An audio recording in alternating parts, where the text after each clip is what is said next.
want to grow up to be a politician and be the old US of A's #1 man. Roger, what's the background of the Politician song? Politician was really written for a Broadway musical. Unfortunately, it never got mounted on Broadway because, well, we took it to David Merrick and we showed him the score and the play. And there was one problem. Jacques Levy had written the play, and he was the director of another play on Broadway called Old Calcutta, and David Merrick didn't approve of that, so he wouldn't give us any funding. We couldn't get it produced. We couldn't get enough money to mount it on Broadway. So with all the controversy that was swirling around the era that it was written in and all the politically charged rhetoric that was bouncing, it got bounced because of that? Yes, it got bounced because of Old Calcutta. And we couldn't get the funding for it. And if I win election day, I might give you a job. I'll sign a bill to help the poor, to show I'm not a snob. We got 26 songs out of it, and it was based loosely on Ibsen's Peer Gynt. We modernized it and we westernized it. We took it from Norway, we took it to the United States, and we made it in the Wild West, where at one point he's a cowboy chasing after a chestnut mare, and then he's out on a campaign wagon all painted up red, white, and blue, and he's singing this song. I want to grow up to be a politician and take over this beautiful land.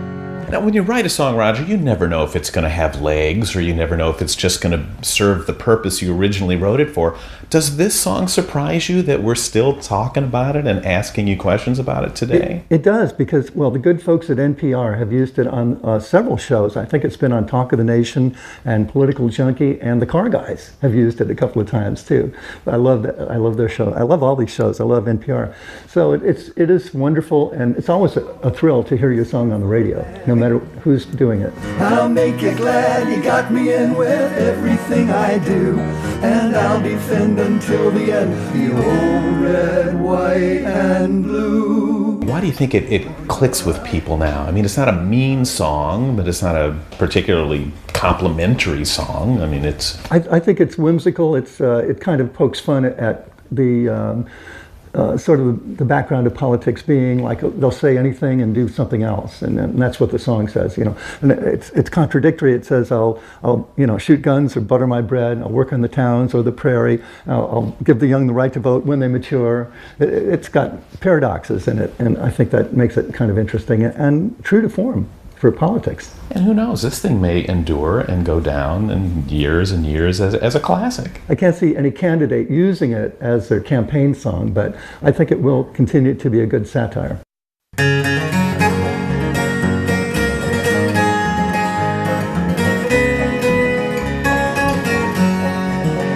want to grow up to be a politician and take over this beautiful land.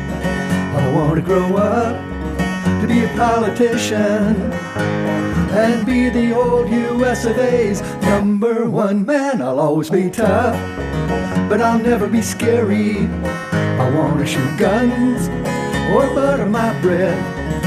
I'll work on the towns or conservate the prairie, and you can believe the future's ahead.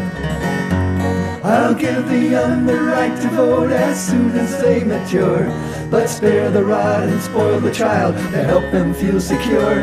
And if I win election day, I might give you a job.